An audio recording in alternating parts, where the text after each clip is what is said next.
He thinks that he is just like any other sniper doing his job, and he is always focused on protecting the team, and he makes critical decisions. Hold on, I got a woman and a kid 200 yards out, moving towards the convoy. Her arms aren't swinging, she's carrying something. Yeah, she's got a grenade, she's got an RKG Russian grenade.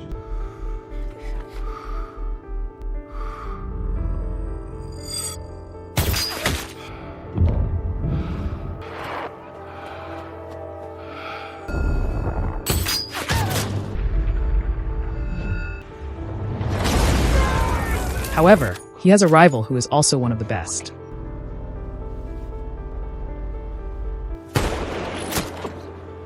Now he must protect his team at all costs. Shot came from the east. Hit up in the wrong fucking direction. Welcome back to Favorite Recap. Subscribe to the channel and leave a comment. Aim small, miss small. Do it for bagels. At the start of the movie, Chris Kyle, a U.S. Navy SEAL sniper, is seen stationed on a rooftop and scanning the streets with his rifle. He focuses on the U.S. military team sweeping through the area as his task is to provide overwatch for them. As he scans the area with his scope, he spots a man on a nearby rooftop making a call. Chris was suspicious as he wondered if the man was providing their enemy with information. It was a possibility, but Chris isn't sure whether the man is a threat yet. So, he radios to base for permission to engage. His partner further joked that the man might simply be chatting with his girlfriend. Before he could make a decision, the man disappears from the rooftop. Moments later, Chris sees a woman and a young boy coming out of the same building the man had been on. They start walking toward the soldiers, and something about the way the woman moves catches Chris's attention. Her arms are stiff, and it seems like she's hiding something under her cloak. Chris reports his observations to his superiors, however, they can't see what he sees from base. Then, zooming in through his scope, Chris watches the woman hand the boy what appears to be a grenade, and the situation quickly becomes an emergency. Chris soon gets the green light to shoot, but his partner continues to warn him that he could go to jail if he shoots and then finds out that he made a mistake. This moment of high tension brings Chris back to his childhood, where he first learned about shooting and responsibility. At a young age, he was out hunting with his father, and after Chris made a perfect shot on a deer, his father praised his natural talent. Excited, Chris ran to the fallen deer, but in his haste, he dropped his gun on the ground. His father scolded him harshly, warning him never to be careless with a weapon, and the lesson stuck with him. Chris grew up in a religious household, the eldest of two brothers. His parents, who were devoted, had instilled in him values of faith and responsibility. He carried a small New Testament in his pocket and attended church regularly with his family. He also took on the role of protector for his younger brother, Jeff, often defending him from bullies at school. One day, during dinner, their father shared a powerful lesson with Chris and Jeff. He told them that there were three kinds of people in the world: sheep, wolves, and sheepdogs. Sheep were innocent and unaware of danger. Wolves were violent and preyed on the weak, and sheepdogs were the ones who protected the sheep from harm. Chris was deeply affected by this analogy, and that shaped his worldview. As he grew older, Chris became a rodeo rider, traveling with Jeff to various competitions. He was dating a woman at the time, but the relationship fell apart when he discovered she was cheating on him. After catching her in bed with another man, Chris lashed out in anger, beating the man up and throwing both of them out. His girlfriend accused him of neglecting her, saying that he spent too much time playing cowboy. One night, while watching the news with Jeff, Chris saw reports of terrorist attacks on U.S. embassies in Africa. The attacks sparked a sense of outrage and duty in him, and he felt called to serve his country. Chris decided to join the military, seeing it as his way to become a sheepdog and protect the innocent. He was drawn to the Navy SEALs, despite not being a fan of swimming, and when a recruiter told him the SEAL program was only for the best of the best, Chris confidently replied that he was one of them. SEAL training was brutal. He had to endure freezing water, harsh physical exercises, and constant verbal abuse from the trainers, who told him he was too old to become a SEAL at 30. But Chris pushed through, relying on the skills he had developed when he was young. During sniper training, his instructor taught him to aim small, miss small, and to close one eye while aiming. However, Chris insisted on keeping both eyes open to remain aware of his surroundings. He proved his point by shooting a snake hiding in the grass near the target. During this time, Chris met a woman named Taya. She initially claimed she would never marry a SEAL, having seen her sister suffer from the infidelity and stress of her own SEAL husband. Taya tried to show her toughness by keeping up with Chris in a drinking contest, but ended up vomiting outside. Despite this, Chris was very much into her, and he continued to pursue her until she agreed to see him again. Their relationship blossomed, and they eventually married, But their wedding celebration was cut short by the news of Chris's deployment to Iraq. Chris and his comrades were eager to serve, but Taya was filled with worry. Then, the story goes back to the tense moment on the rooftop. Chris's eyes were focused on the woman and the boy. He can see their intentions towards the convoy.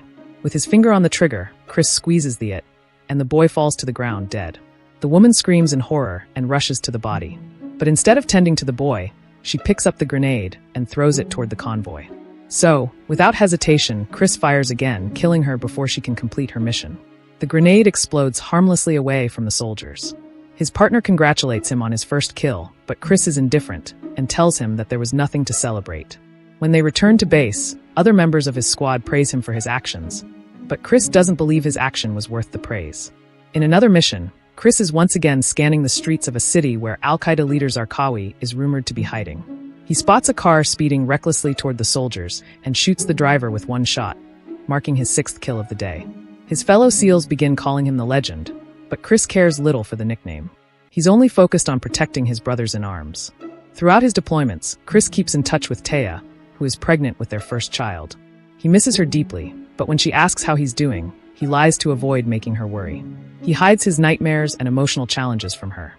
He instead focuses on her talk of their future and the baby. One day, while feeling restless on Overwatch duty, Chris yearns to be on the ground with the soldiers, clearing buildings rather than watching from a distance. He joins them in the field whenever he can, feeling that his skills and training make him more effective in close-quarters combat. Eventually, Chris learns about an enemy sniper named Mustafa, a former Olympic shooter who has been taking deadly shots from incredible distances. The rivalry between them intensifies as Chris's team hunts for Zarqawi's top lieutenant, the Butcher. But Mustafa remains elusive. After his long deployment in Iraq, Chris Kyle returns home to a heartfelt embrace from his wife, who meets him at the airport. She is relieved that he's alive, but Chris feels oddly out of place in the peaceful setting of home. The violence of war haunts him as he occupies his time by watching a disturbing video of his enemies, including Mustafa, as they shoot down fellow American soldiers. In the meantime, Chris was lost in the video when Taya walks in on him and expresses her surprise finding him watching such content. One day, when Taya goes for her routine checkup, she complains to the doctor about Kyle. When the doctor checked his blood pressure, she noted that it was high. She asks how he's feeling, but Chris brushes off the concern, insisting that he's fine. The truth is, he's still troubled by the memories of Iraq, though he refuses to admit it.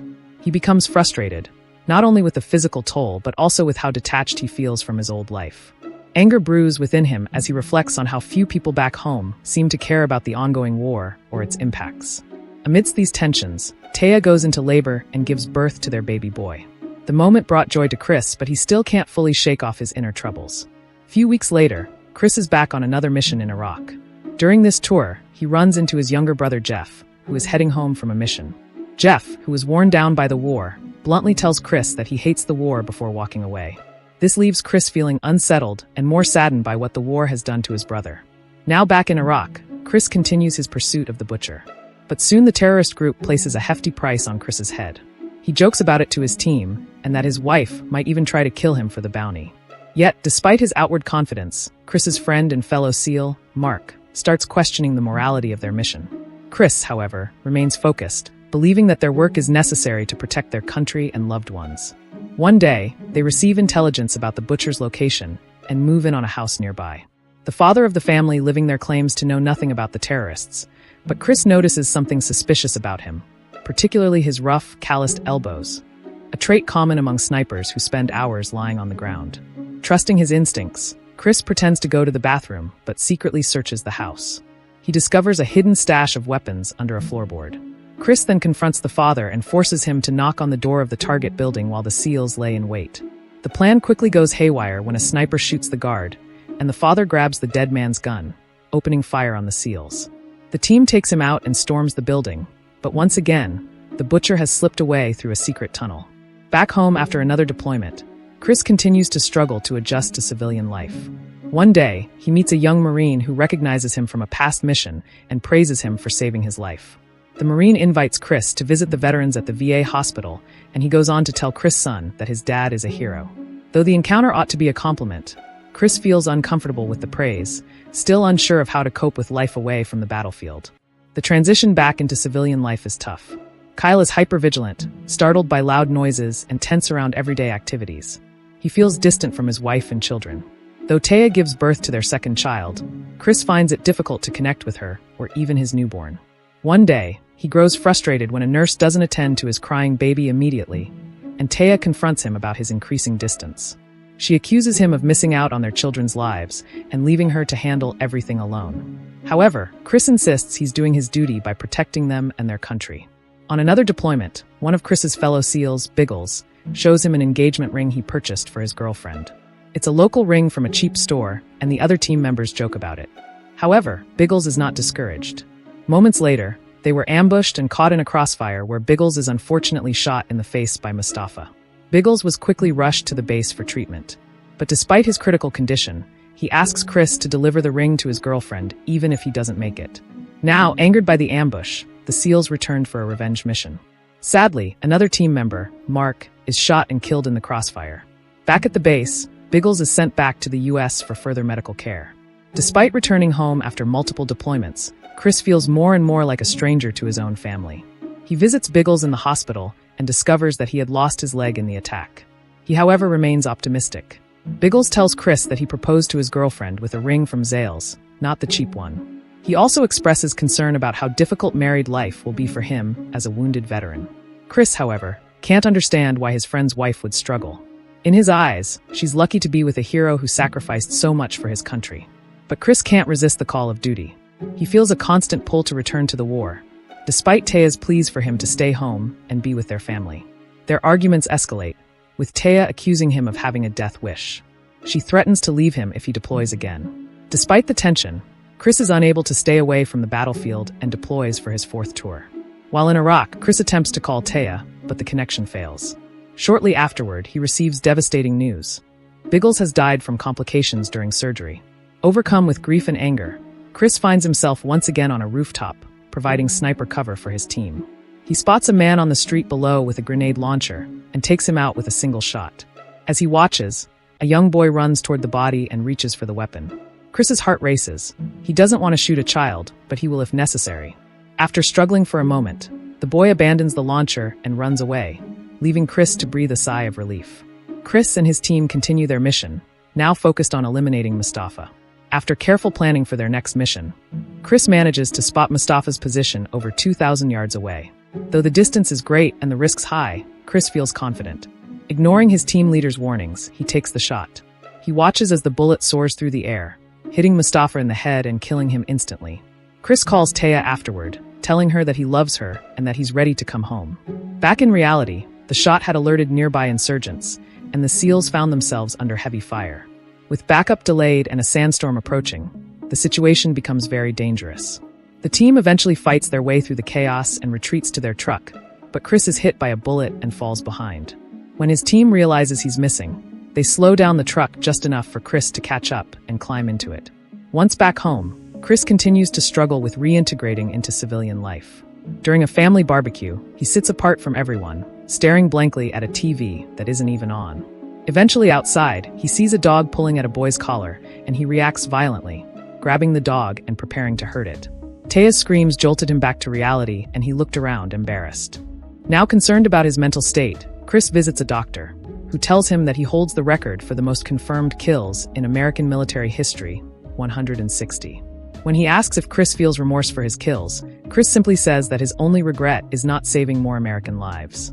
Then, the doctor advises Chris to help fellow soldiers back home, many of whom are struggling with their own injuries and traumas. Chris takes the suggestion to heart and begins visiting wounded veterans, eventually taking them to a shooting range to teach them sniper skills. One of the veterans, after hitting a target, remarks that he finally feels like a man again. Through his work with veterans, Chris begins to feel a sense of purpose again. He reconnects with his family, spending time with his kids and repairing his relationship with Taya. He even teaches his son how to hunt, emphasizing the responsibility that comes with taking a life. Taya is proud of the progress Chris has made, praising him for finding his way back to his family.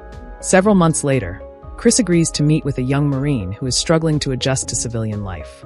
As Chris walks out the door to meet the Marine, he kisses his wife goodbye, promising to be back home soon. Taya watches him from the doorway, unaware that it will be the last time she sees him. A final text on the screen reveals that Chris Kyle was killed that day by a veteran he was trying to help. Chris was given a state funeral, and the closing scenes of the movie shows the real-life footage. If you enjoyed this recap, do not forget to subscribe to the channel and like this video. Thanks for watching.